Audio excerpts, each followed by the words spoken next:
It's time for world politics. And of course, on world politics, we talk about a number of political issues. And I just recently found out that, of course, one of the people that is regularly on this network is David Walker. And of course, he is one of the people that is very much involved with the No Labels party. But apparently, what some people are saying is a centrist group. I've also heard some people say that they lean more Republican than toward the center, but that is up for debate and all along those lines. But they are abandoning their plans to form a third party presidential unity ticket for this year's election. And I know that he's been on a number of our shows, but primarily the Economics Monday. And he had been talking about this notion of whether they had a path to victory and all in that way. And apparently they are feeling that they don't, because on a statement that was released earlier today, the No Labels spokesperson, Mary Ann Martini, said that Americans remain more open to an independent presidential run and hungrier for a unified national leadership than ever before. But No Labels has always said we would only offer our ballot line to a ticket if we could identify candidates with a credible path to winning the White House. No such candidates emerged, so the responsible course of action is for us to stand down, she added.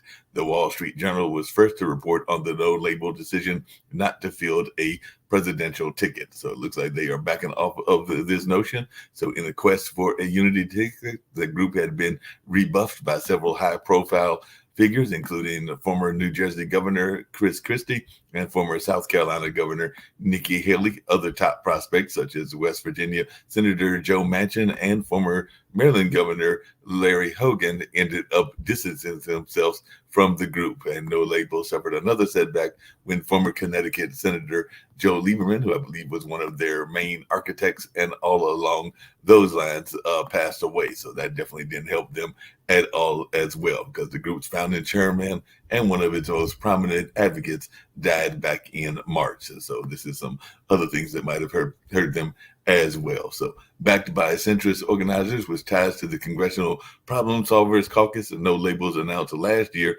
its goal of fielding a presidential ticket that could provide moderate voters with an alternative to President Joe Biden and former President Donald Trump. And the group had previously set a March deadline to decide on whether to field such a ticket. And the group had gained ballot access in 21 states prior to Thursday's announcement. Martini said in the statement that No Labels will continue advocating bipartisan solutions ahead of November's election and beyond. And I know one person that definitely talks about bipartisanship quite a bit, and he's one of our regular commentators, and he oftentimes talks about this need for common sense, and maybe even some people don't need to vote, and all along those lines. But I'm going to bring in Adam Lambarella, and we've also got a special guest that I'll be bringing in as well. But what is your take on this notion of No Labels deciding that they're not going to field a candidate? I know you've been at least on a few shows, maybe not recently, but a few shows with David Walker. You know, he was a big advocate of this notion of there being a third party candidate, because some people are going like, you know, we got a man in his early 80s and a man in his late 70s, and maybe we needed some young leadership and all in that space. So they were looking at some young leaders as well as other folks, but they didn't reach out to you. That might have been why they're not fielding the candidate, because they didn't reach out to you and everything. But what's your thoughts about this notion of No Labels kind of like pulling back, for lack of a better term? I think it's a wise decision. Third-party candidates are not successful in presidential elections, and they won't be for the foreseeable future. And I'm not so sure that we want younger leaders these days, because the younger generations, a lot of them are a bunch of lazy, entitled narcissists. But you wonder, if their parents ever decide to raise them or not. But I think what we have here, we're going to have an election between Biden and Trump is going to win, and he's going to win for one reason. People were better off under Trump's leadership than they are under Biden's.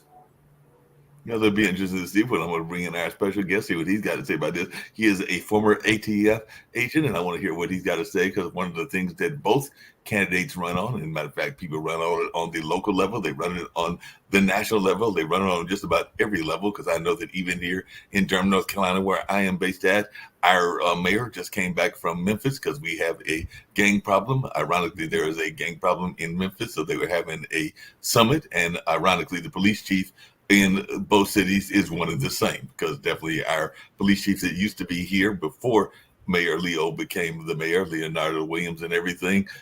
She is now the police chief there in Memphis, and both of them were having issues with gang violence. And you have been working with the ATF and probably fighting against those cartels, whether they're in Latin America or whether they're in our own backyard. So tell me, how did you get into this whole ATF world and everything in that space before becoming a prolific writer and a prolific podcaster yourself and everything? So I'd love I appreciate it. Thank you, Mark. Thank you for having me on the show. Nice to meet you, Adam. Nice to meet you. Thank you, sir. Thank you. I almost named the book I had, and I'll have ATF on the cover behind me, my autobiography here. I almost named The Accidental Agent because I really wasn't going that way, but it kind of changed in the mid 90s where I was graduating from college up in Tampa. I was in Miami studying international relations at FIU, which is Florida National University. And I was accepted to law school up in Michigan, in Lansing. And I had a background in political science and history, and I was leaning more towards law. And you know how the world changes in 95, what came out there? We had Windows 95, right? And the world started going on the internet. And a lot of people didn't know how to deal with the internet was. So I started surfing the net, and I started finding jobs. And I wanted USA Jobs, and they said Customs, U.S. Customs in Miami was looking for Spanish speakers to enter Latin America. Well, my grandparents are Spanish, came to Cuba. And then from Cuba, the Castro Revolution, unfortunately, they came to the United States, a great country of ours. I was born in Los Angeles, raised in South Florida. And I knew the Latin American culture a lot from different groups from all over South America, Latin America, the Caribbean, what have you. And so I said, let me put in for this job here because, you know, I didn't have a scholarship for law school. And law school, even then, the mid-90s was pretty expensive. I was probably spend about $30,000 a year at least. And I said, man, it's a $100,000 loan. And I said, let me see, maybe I can start already making some money here with customs. I put in for it and I got the job, and the rest was history. So I went from, almost going to law school to being the front line in the war on drugs. And at that time, Miami had some of the biggest seizures in the country, dealing with the Medellin, Cali cartels, and they were using Florida to funnel a lot of the cocaine that was coming in. And unfortunately, I would get eye-opening experience how corrupt, unfortunately, the airport was with the ramp workers, the longshoremen, and the money bought everybody. And that was the quickest way to get hundreds of pounds of cocaine in. I mean, you put it on a flight, and within 5 hours, it's here, and boom, it gets ripped off pretty quickly. So that was a problem. And I also saw corruption.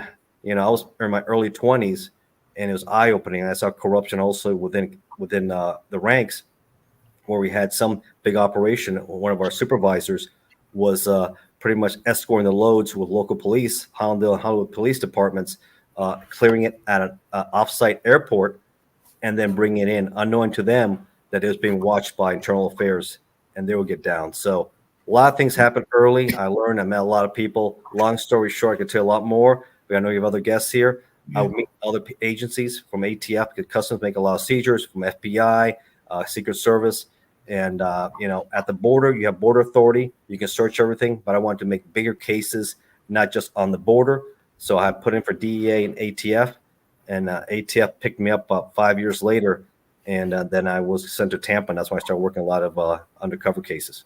Well, I'm hoping Nick will come back. Nick is one of the founders of the network, and he's definitely got some legal background and some Florida legal background. And Adam's got some legal background as well. As a matter of fact, he teaches at a university. He can tell you more about that and everything in the law school. But one of the things that I know a lot of times people talk about is this notion that the drugs can't be just coming from the cartel, that there has to be some government complacency going on as well. So I was wondering, as a former ATF agent, your take on that, because I know that while we are concerned about the cartel and a number of the other things that go on there, I know that even folks that are involved in the drug traffic don't always have the planes and the means to get these various drugs, whether it's cocaine, whether it's heroin, or whether it's a number of other drugs, to the people, because not that many people have their own plane. So I just wanted your take as a former ATF agent as to how much complacency and complicity there is by our government in some of these drug wars, because I know even in the case of the way that cocaine came into the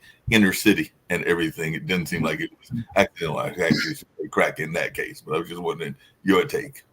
Yeah, no, I can speak firsthand. There's a lot of corruption, yes. Corruption in Latin America, yes. Corruption going on where, look at Nicolas Maduro. right? He's been now and indicted. This was under the Trump administration, a narco-terrorist dictator, right? The head, well, he's a dictator pretty much. He stole the last election, and he's in there, and he's pretty much helping funnel all this cocaine through what used to be called the FARC, right? Now through Venezuela, and a lot of his family members were indicted for money laundering, right? They're indicted for drug trafficking, right? Hopefully, maybe he'll be another Noriega, and they'll pick him up. Maybe Trump wins, and this time he says, you know what? It's time for Venezuela to be free and liberated nation, and take him out of there and put him in a cell like Noriega was for all those years under Operation Just Cause. Unfortunately, there's a lot of corruption, and I say we could win the war on drugs very easily if the demand went away, right? We stop using that stuff. Americans, Canadians, Europeans, wherever else it goes. It was shocking to see Lopez Obrador. I don't know if you've seen him, the Mexican president. Thank goodness his 6 years is almost up now. He's a socialist, and his attitude is hugs for thugs. He doesn't want any problems with the cartels. His 6 years has been hands off. Let them do what they want, because that's the Americans' problems. You know what? They're the ones that can't deal with it. Let them deal with that. And then he said on 60 Minutes last week, he said, you know what? The Americans should be paying us $20 billion a year. They want us to start enforcing the laws on our country for immigration. Because if not, this is their problem also. And I said, man, what a neighbor. I don't think we have an equal partner. So my point is, look how messed up that situation is. We have no equal partner in the war on drugs. The Mexicans have given up. They say, I don't want any more violence, because we have other, Calderon used to go to war with the cartels, and it was a firestorm in Mexico, and they don't want that anymore. They say, speaking of that, Ignacio, and everything, just really quickly along those same lines, I was actually meeting earlier today with a friend of mine. We work on a entertainment project on a regular basis and everything, but he and his wife, who is a real estate agent, are going to a Caribbean cruise in about a week and a half. So not this weekend, but the following weekend. But he was saying that he's going to the Dominican Republic. The Dominican Republic is right next to Haiti. So he was concerned about where he was going, because the Dominican Republic is seen as a nice tourist area, but it is on the backyards of Haiti. And we do know that Haiti is pretty much being run by the gangs right now and everything. So I just wanted your take on some of these Caribbean nations, and even some of the African and other nations that are basically being run by the gangs. And I just wanted your take on that as a former ATF agent. Yeah, no, it's awful. But a lot of the guns, there's a weapons embargo against Haiti for a long time, and they have all the guns they want. That's the problem with gun control. The only thing it hurts is the innocent civilians, right? Because look at these gangs. They have all American weapons, right? They have all the AR-15s they want. They have all the pistols and guns they want. They have everything these guys want. It came from the U.S.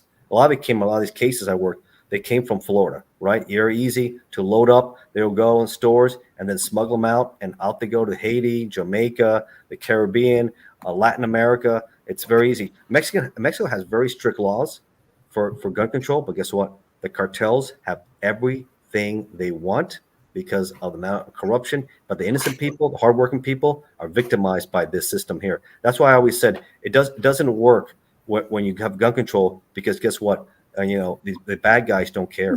They don't follow the laws. They're gonna do whatever they want, and here they come. So prepare for that. So Haiti, I feel horrible. That situation of videos I've been watching this morning and before, that guy Barbecue, that's his nickname out there. He wants to be part of this new council. President, it is complete failed state, anarchy. I think over 2,000 have been massacred and counting. They're trying to destroy their heritage and history in the libraries, where they're burning down documents that have been around for 300 years. Haitian history is disappearing in front of it, and it's a tragedy in so many different fronts what's going on. The Americans got lucky. Some of the missionary people have been able to get out. Others have not. But you know what? Florida, since I'm a Florida guy, even though I don't live there now in Virginia, the DeSantis does have the National Guard ready and the Coast Guard's ready, because you know what's going to happen? A mass exodus, because people can't live like that. My question is, what's taking so long? This is a horrible tragedy for the Biden administration to get the UN. I know Kenya now doesn't want to do it now. They were supposed to come in there, and all of a sudden they realize this is a shit show. What are we going to police action? We don't even know the landscaping. We're going to go in there and we're going to get slaughtered. I don't know how good the Kenyans are. They need a highly organized. It doesn't have to be the U.S., but maybe the French, the U.S., and the British can do something. But this has to be restored, because this is an appalling situation there. Humanitarian crisis, just like what's happening in Gaza. We can talk about Gaza if you want later. Yeah, definitely want to get to Gaza. I know that Sasha got some thoughts around that as well, and I'm sure you do as well. But I know one of the things that Adam talks about on a regular basis, I'd love to hear your thoughts about this, is this notion that part of the destruction, and I want to probably paraphrase what Adam says, but part of the destruction of America is the destruction of the two-family household and all along those lines. But I just wanted your take on that and whether you think that this is part of the problem, that there are a number of people that are being raised by single parents and maybe not as much as the two-family household. But if you want to correct me, Adam, I'm just kind of paraphrasing what you usually say and everything. But I'd love to hear your take on this, Ignacio. And I'm not sure whether you came from a two-family household or whether you, because I know a number of people in the Latin American do come from single households. But I just wanted your take on this notion of that being part of the destruction. Well, it's not part of it. It is the primary driving force. Single parent families are destroying this country because single parenthood leads children into delinquency, a failure to complete their education, drug use, crime, and ultimately that's what leads to systemic inequality. We used to live in a society where you had two-parent families that raised their children with the right values. You don't have that anymore. The values of hard work, of perseverance, of respecting law enforcement, being patriotic about their country, and understanding the value of overcoming adversity. We don't have that anymore. And so when you talk about things like the war on drugs, I think that is a consequence of and a symptom of a breakdown of the American family. Now, with regard to the war on drugs, I think the reason it hasn't been as successful as we had hoped, despite the wonderful efforts of law enforcement, is because there's always going to be a huge demand for drugs. And there is some argument that we should legalize it. And you know what? Let people do what they want to do. Let them kill themselves. Let them overdose. Because we could take that money from the war on drugs, and you know what we could do? We could put it into a war on education and improve educational equality for people, improve schools in the inner city. And again, like I said, the war on drugs has wonderful intent. But is it working? No. You know what I see? I see the DEA going so intently to regulate controlled substances, yet you see the explosion of fentanyl and Adderall. It's not working. And my question is, why don't we just stop doing it and focus on a war on education and a war on poverty? Yeah, Ignacio, any thoughts around what Adam is saying? Because definitely there are a number of people that are concerned about. I think he's going to say I'm crazy, but I'll just take a guess. Yeah, we do have it's not working because of many factors, and I did come. Yeah, I know you asked me the first question. Did I come from a two-parent household? I did. My family very, very Catholic. I was raised Catholic, values, morals. Of course, my dad hardworking. My mom was hardworking. That's important to see that at a young age. My daughters see me. I have two daughters myself. It's important to have a good cohesive family unit, good values taught at home, because that has an impact. If you're not around with your kids, then you don't know what they're doing. I always know what my daughters are doing. So I think it's important. It's tough work to be a parent. To be a good parent is tough, especially with teenage girls. Very difficult, very challenging. You got to be patient, resilient, right? But it's important to take that responsibility seriously. Parents who don't take it seriously, yeah, you see the consequence. It's tragic because it's going to be generational, because they're not going to be, those kids are raised that way. They're not going to be good parents. It's a vicious cycle that continues and it grows. It's awful. And I think we've seen that firsthand, what it takes, what works and what doesn't work. And I think if you have good parents, you're not going to be using the drugs, right? They're going to tell you that's going to mess up your life. That's going to mess up your career. So it goes hand in hand. And I think we wouldn't have that issue. There's always going to be people who are going to have drug issues like alcohol, prohibition, right?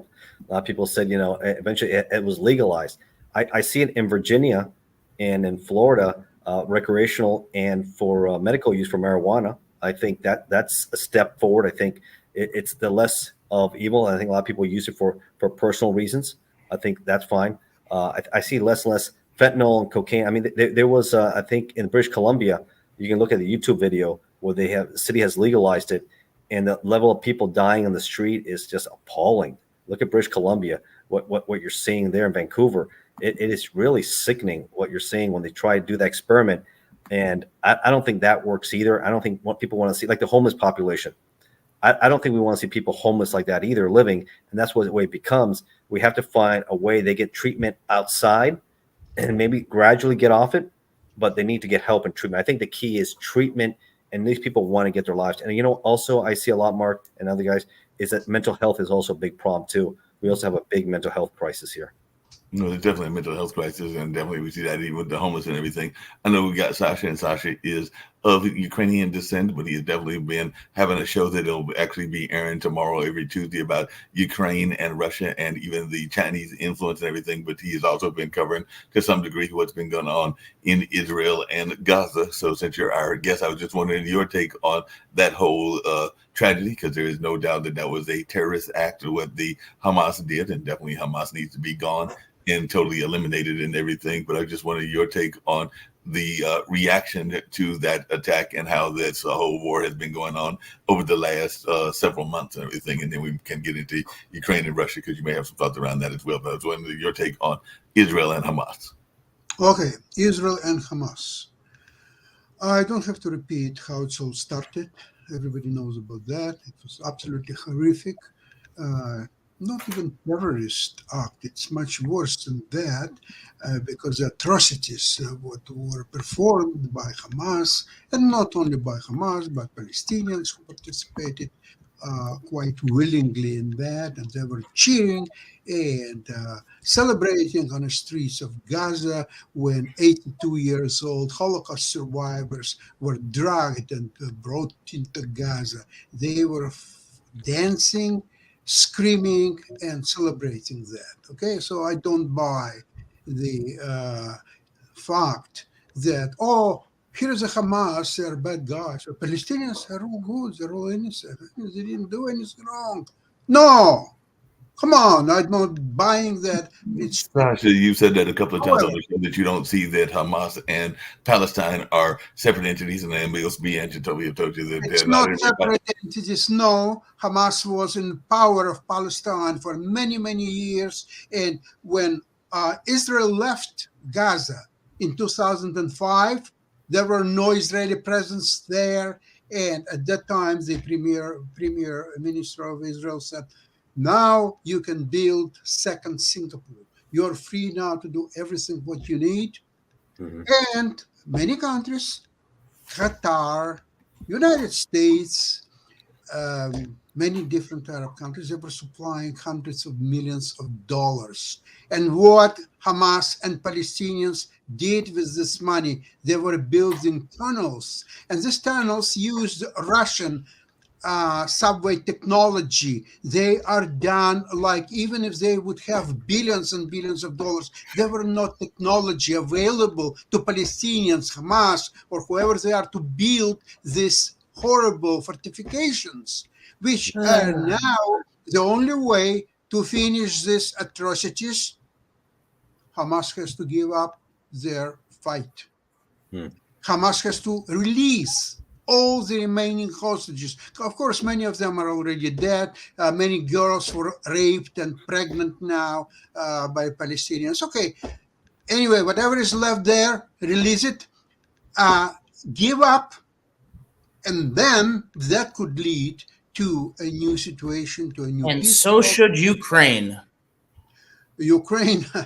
Well, like you said, hold on a second. We'll get to Ukraine in a minute, but we have a guest and everything. So, Ignacio, you said that you had some thoughts around Palestine and Hamas and everything. So, I definitely wanted to hear your thoughts, since you're the one that actually brought it up and everything. So, what is your take on this? You've been definitely in the podcasting world, and you've definitely had some interesting conversations, including probably with some guests on both sides of the aisle. So, I just wanted your take on this whole situation. No, I agree. It's horrific. I mean, you see those videos, the GoPro videos, and the execution of those concert goers. They come in, those gliders. I mean, I've never seen anything like that in my life. It was just shocking, stunning, how creative.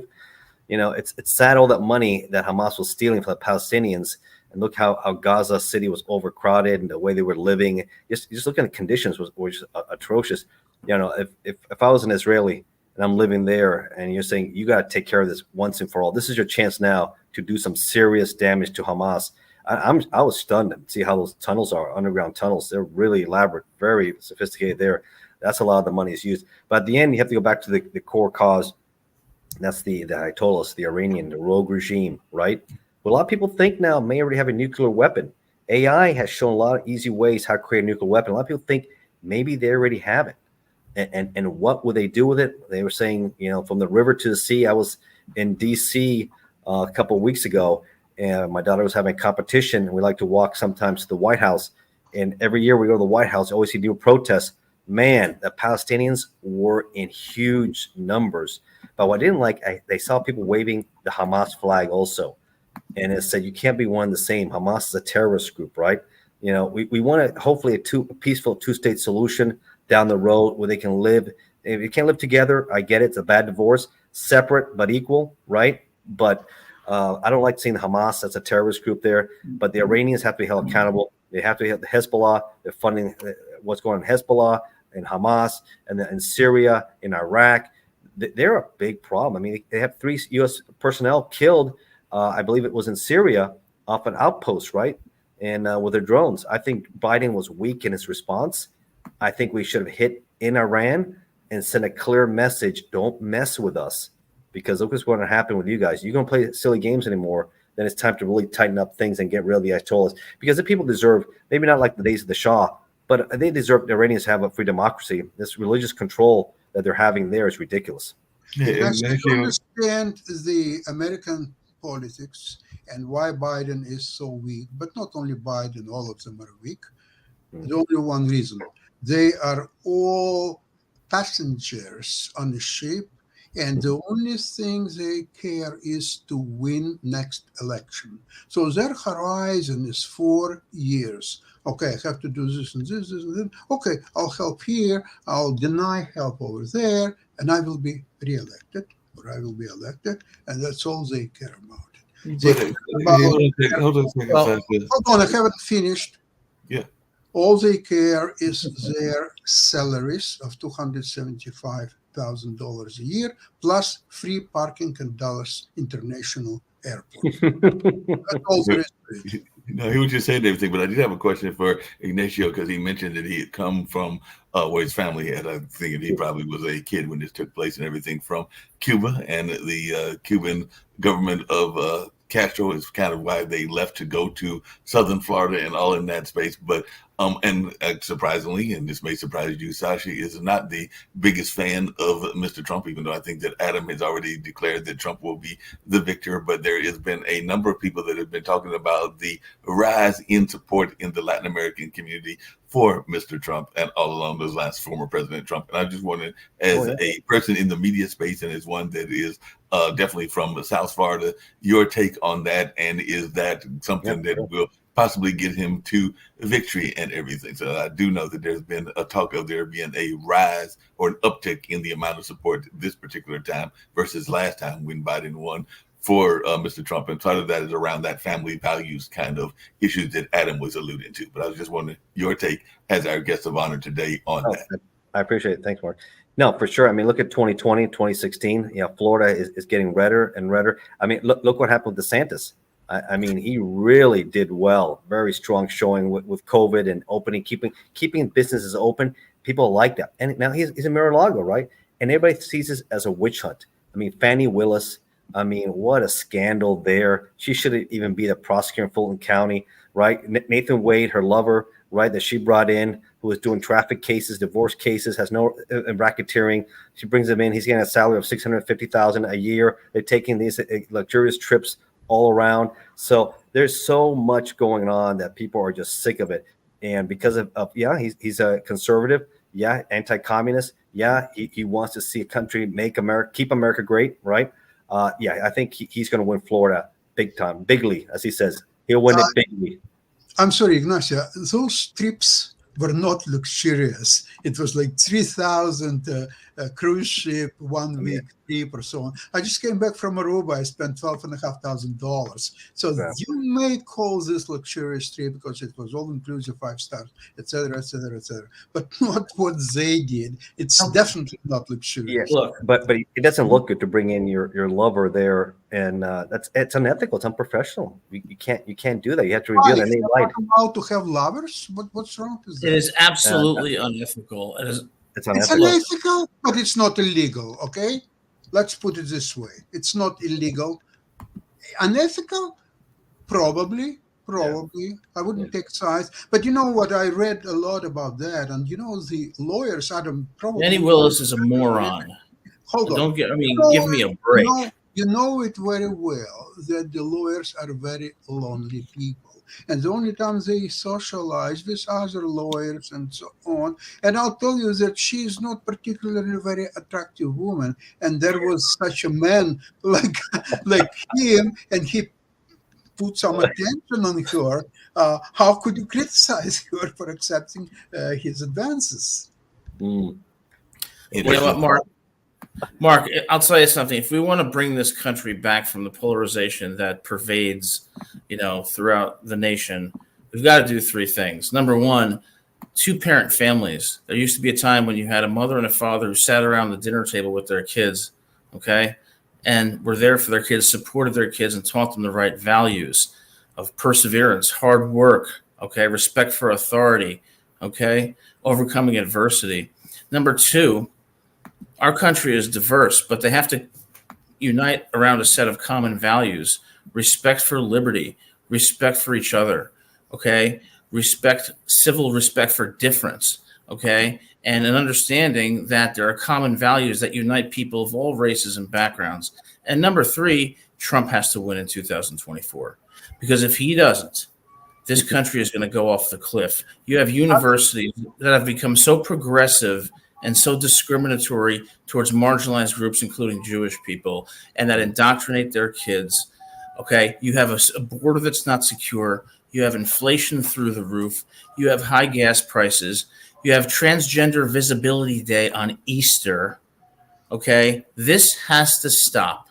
If it doesn't stop, the United States will no longer be a world power, and it will destroy itself from within. Excellent. Adam, it's all playbook from Fox News. Also, Sasha, I wanted to congratulate Mr. Putin on his re-election, because that was also an important day. And Mr. Putin, congratulations. I look forward to meeting you in Moscow. Prime Minister. We have great Prime Minister Trudeau. He is a bastard. The Canadians want to restrict free speech. Natural mother and well-known, now he's no longer with us, but someone by the name Fidel Castro. Anybody? Well, let's take it. That's where Ignacio said his family came from. He came from there during the time. I want to tell you something, Adam. Don't rush with what's his name, Donald Trump. There is no more compromised figure in U.S. than Donald Trump, who gets money from foreign powers, from Arabs, from Russian thugs. This is the nature of Trump. He's even getting money from U.S. Manipulators and outright crooks. And that's how he exists. How can you elect such compromised idiot? Because I don't care. I don't care. I do care. I care about the effect that Trump's policies are going to have on American culture and on the American economy, on the border. There are no policies which are materially better than under Biden. Democrats brought the bill. If Biden gets elected, progressives will take over this country, and it will destroy this country. We will become socialists. Okay. Well, hold on a second. I want to hear from Eric. Hold on a second. Do you think that Vladimir Putin respects Joe Biden? But Putin? You're talking about. Do you think any foreign leader respects Joe Biden? Look at our borders. Look at inflation. Look at the economy. Look at the corporate tax rate going up. Look at how universities are becoming indoctrination machines. Look at Biden with Transgender Visibility Day. You want to tell me that in 3.5 years Biden made all look at the political persecution of Trump through the legal system. Time before, Adam, you know that better than anybody. Trump has to win. U.S. University long time before. Biden has nothing to do with that whatsoever. Yes, he does, because he sets the tone and he appoints. Look at who he appoints to the judiciary. I disagree with you, Adam. You're very nice. Y'all can disagree. Hold on a second. I think you're very nice and very smart. But I want to hear from Ignacio as well, because one of the things that y'all both brought up is this notion of Cuba and the past Cuban government. I've actually had friends that have visited that area, so I just wanted your take on Cuba and its importance in world politics. Because I remember times that it was a player in world politics. We don't hear about it as much, particularly under the death of Castro, and I'm not even sure who's running Cuba at this particular moment, but there are a number of ex-Cubans that, as you said, are in Florida now. So I just wanted your take on Cuba as a force both then and now, because it used to be the Aruba of the day back in the day, because a number of the Monte Carlo of Latin America. That's what it was in the 50s and 40s. I'm going to tell you something. I was in Cuba for almost a month, 3 weeks to be precise, in 1986. There was a big chess tournament, and my wife was playing there. There were Russian players and many others. Havana is absolutely beautiful, and the shows that we've seen there, Tropicana show, second to none. You don't need Las Vegas. That's how good was that show. Yeah. And on the closing ceremony of the tournament, there was a grand piano, and I was asked to play something. And I played the most popular tune at that time, New York, New York. Sure. No, there you go. And the Cuban officials, they were sitting like this, because for them it was like absolutely no American propaganda. Yeah, that's a good thing. I'm glad you did that. Everybody loved it. Good. Yeah, I've never been to Cuba. No, I was born in LA. I wouldn't go there. Obviously, my background, I've been very critical of the communist regime. I've been critical on shows. I've written a lot about it.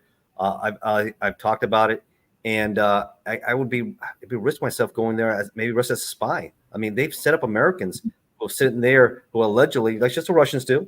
You know, we've had American Wall Street Journal columnists there, other people there who have no reason to be in jail, but because Putin wants to use them as pawns, which I thought, and I'm gonna get popped for a second here, the worst Biden exchange prisoner, Victor Bout for Brittany Griner. What was thinking, the Merchant of Death himself, right? The Merchant of Death himself, the War of Lords. I mean, the documentaries, movies. That was such an elaborate sting by DEA to finally get him in Bangkok. It took months of planning, meeting all over the world to finally film that. They had what appears to be really the documents that they had informants within the FARC, right? Mm-hmm. Imagine that. They had informants within the FARC. And when he says, show me who you guys are in this picture, he said, oh, we're this and this guy. Wow, that's a heck of an operation. To bring this guy out of the shadows himself in Bangkok to a hotel, that was a heck of an operation. I remember it. Yep. Yeah. And shame for Biden, for Brittany Griner. Really? She was smoking weed. She had issues. You can't. How is that possible? I'm sorry. He's a disastrous in many, many ways. But that to me, and be careful after Putin that this guy doesn't become president of Russia. Mark, I'll tell you, Biden is worse than Jimmy Carter. Yes. If you go to the grocery store today and look what a middle class person like myself has to spend on groceries, or at the pump, look at the border. Okay, look at our foreign policy, and look at a man who can't string together a sentence and inspires no confidence from the American people. Trump may be flawed, and he is, but like I said, unless we return to two-parent families, unite around a common set of values that our country was founded on, and have Trump in the Oval Office. Now to be fair, it is a known fact that President Biden has had that stammer for years. So you're talking about his. It's not a stutter. It's clearly early onset dementia, and I feel for him. I have empathy for him. Okay, but his wife should be ashamed for allowing him to run for president and be subject to this kind of public scrutiny. All right, the man should be retired, enjoying his life. He's done some good things in his life, and he deserves respect.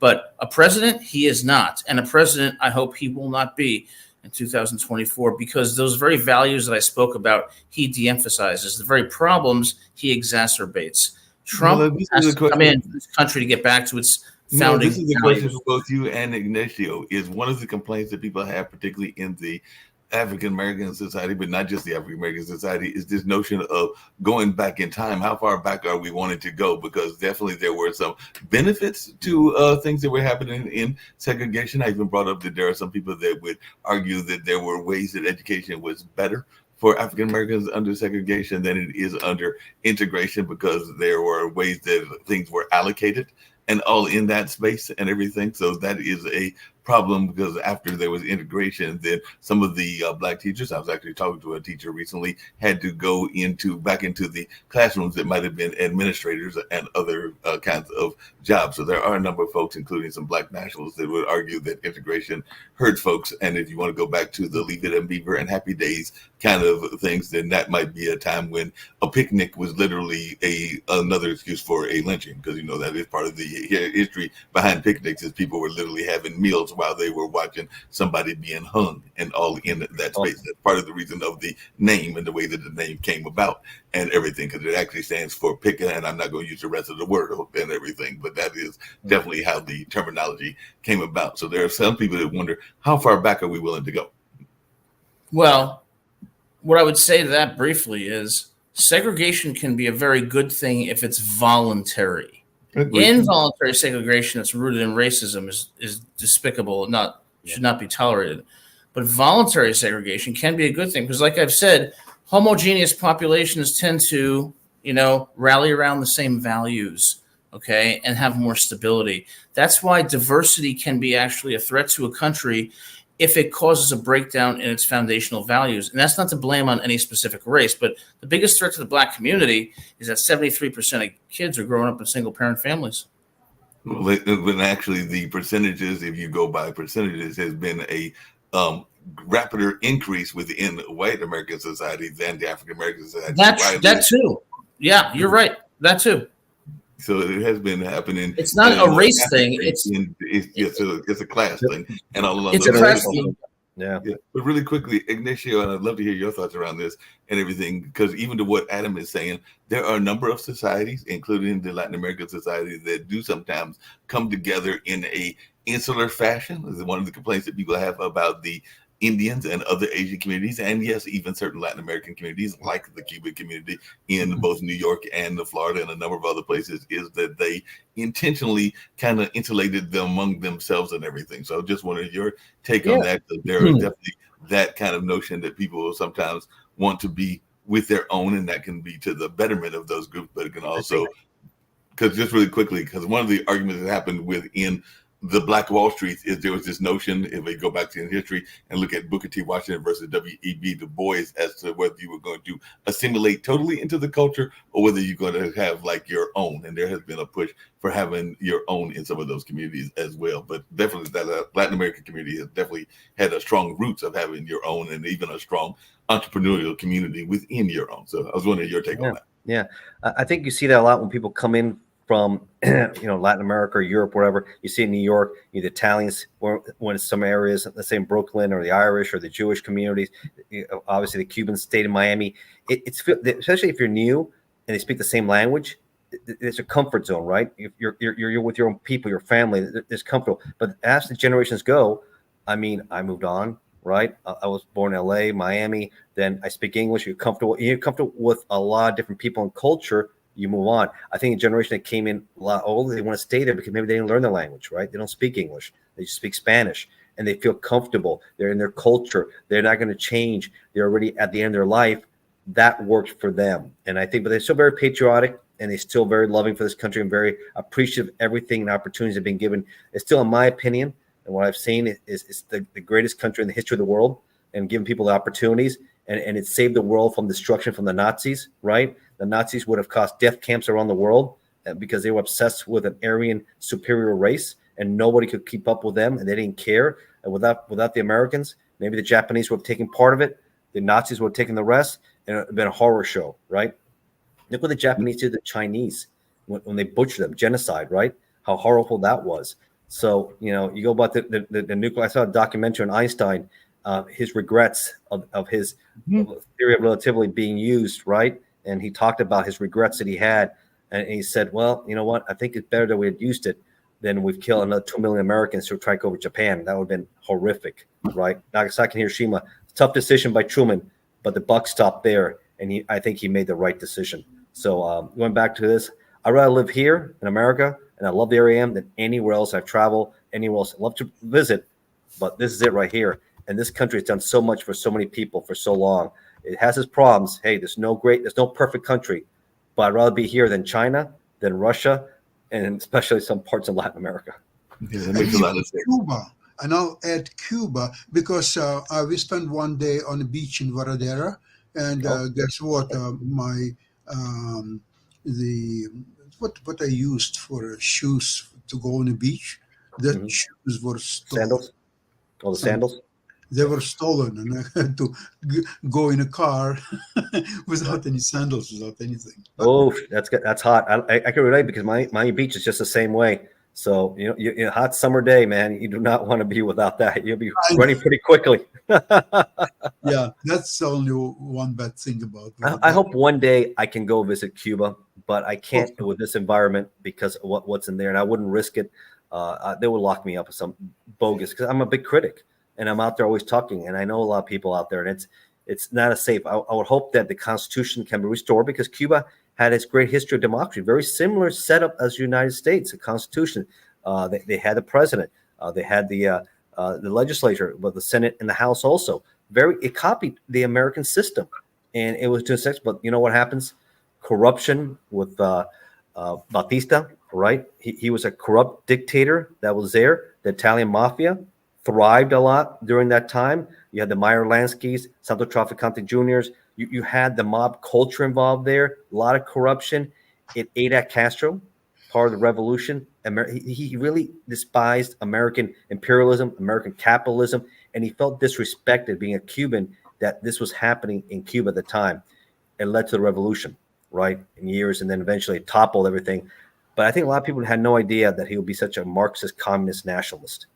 And man, he just wiped out. I think Cuba, it's a horrible place. It can recover. It will take 30 years, like Eastern Berlin. How long did it take for it to recover, to be unified?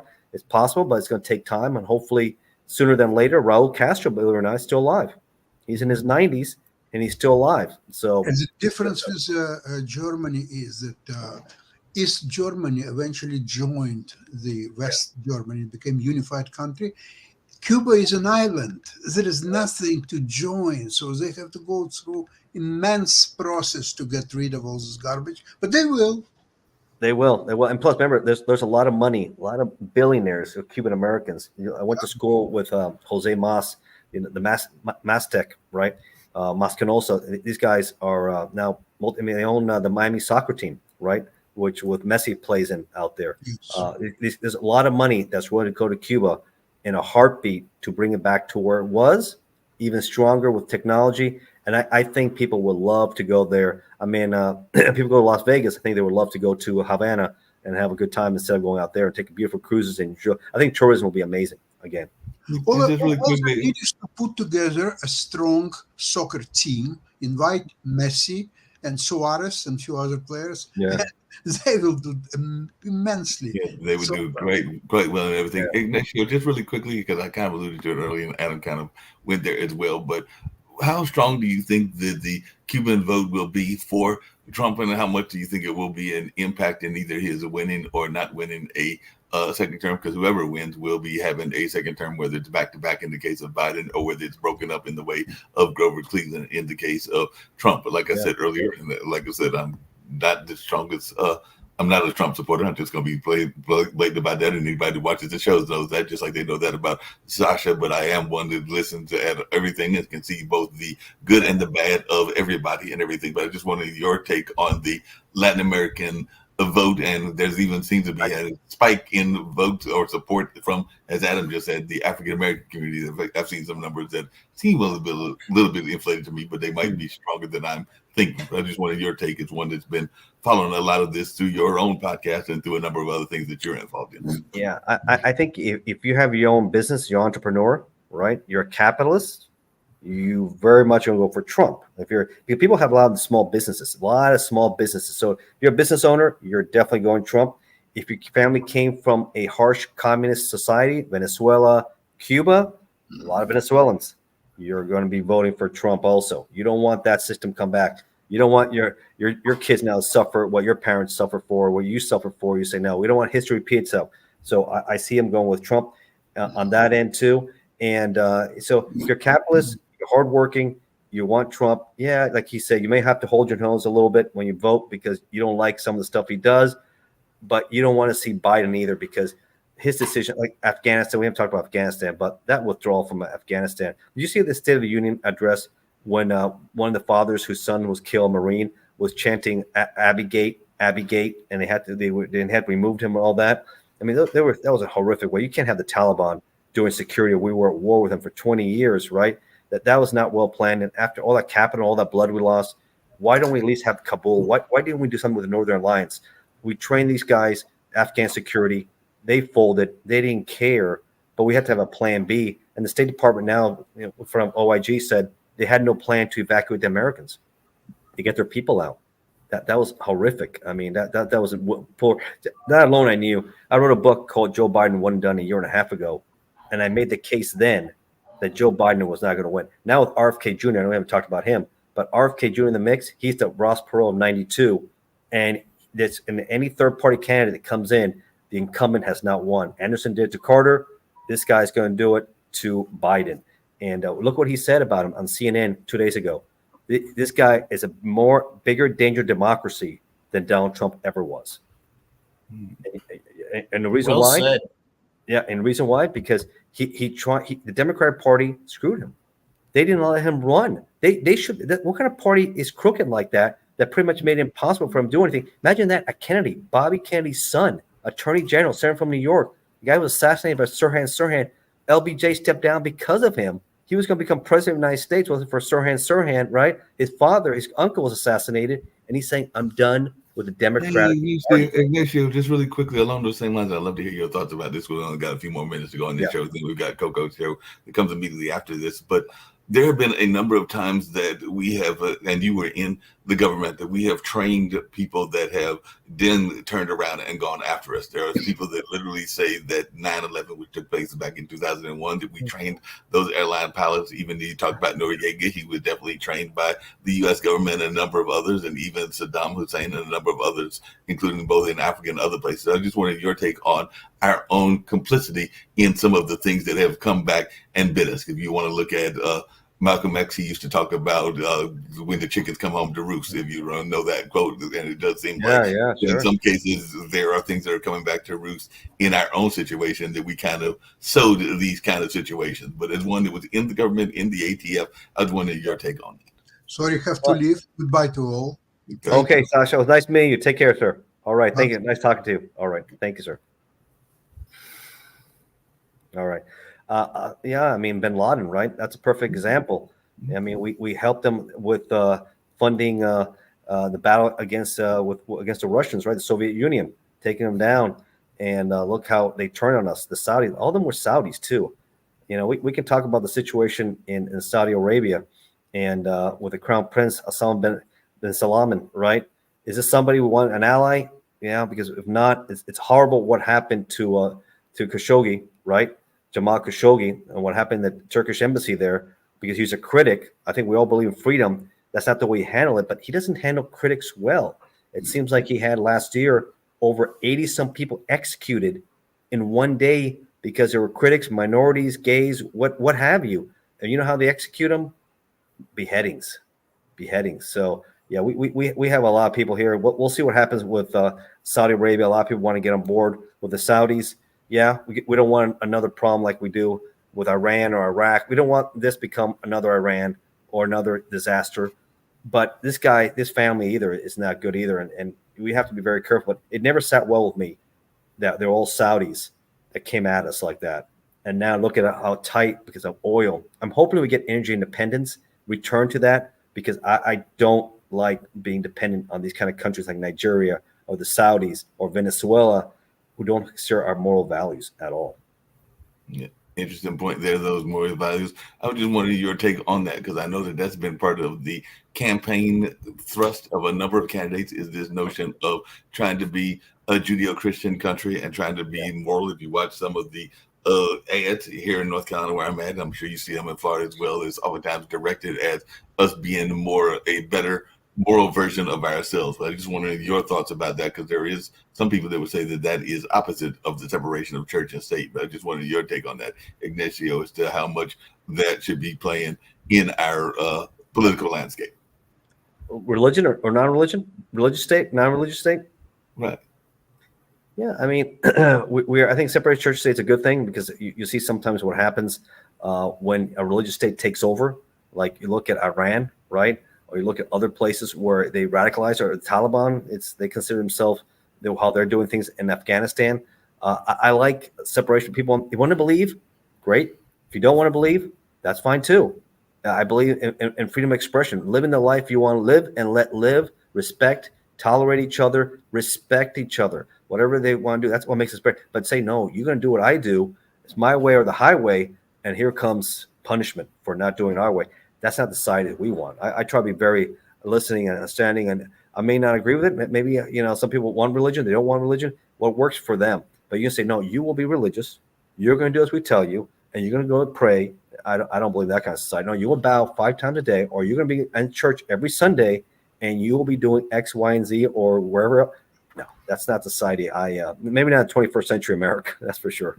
No, I agree with you and everything. As we're winding down, I just want your take, because I mentioned it earlier, on this notion, and Adam kind of alluded to it, of third parties and whether they can be successful. Because I did hear what he said and made that parallel to Russ Perot. I believe that was you that made it as well. But just your thoughts as to this no labels backing down, because like I said, I mentioned at the beginning, they back down. But I wanted your take on that, and whether you think that, or do you believe, like Adam does, that we'll never really see anything other than the Democrats against the Republicans, and maybe in some cases the extremes on both sides being who's in control. Because I do know that some people complain that the MAGA is more in control of the Republicans, and some people complain that the AOC branch is more in control of the Democrats and everything. But I just wanted your take on the extreme controls, and also whether we can ever have a legitimate third-party candidate. I hope so. I'm rooting for it. I want the more the merrier. I'm getting tired of the MAGAs, and I'm tired of the socialists and communists. I'm somebody who's common sense approach. I want things done. I don't want extremists, because with extremism, we've seen how that turned out in Nazi Germany, right? People, nationalism, extremism that way, communism, socialism, bad news. Keep it down the middle. Keep common sense approach is what we want. Smart politics. It's for the people. Give us the tools to do our job. Don't take over, and don't mandate anything on anybody. Let people decide what's best for them and their family, because that's what's best. And each household, people make their own decisions for their own homes. Don't be mandating things, what you should, how you should live, and when you should do this. I think what makes us special is that we have our independence and our freedom. That's so important. Washington was independent. He warned about joining parties. I'm here in Northern Virginia. I have the privilege of going a lot to Mount Vernon. What a special place that is. If you guys haven't been to Mount Vernon, I recommend people go to Mount Vernon. There's Washington's tomb. He's buried there next to Martha. The house is exactly the way it was when he was president.